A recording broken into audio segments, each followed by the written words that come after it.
আজ করলাম আলুর পরোটা।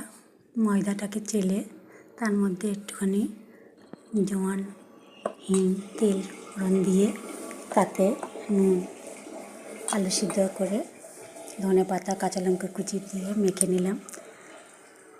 ডো তৈরি করা হয়ে গেছে, সেইগুলোকে গোল গোল করে এবার বেলে তেলে ভাজবো। একজন বললো লুচি খাবো আর একজন বললো পরোটা খাবো, তাই দু রকমই করেছিলাম। অল্প তেল দিয়েই করেছি যাতে তেলটা না থাকে গায়ে।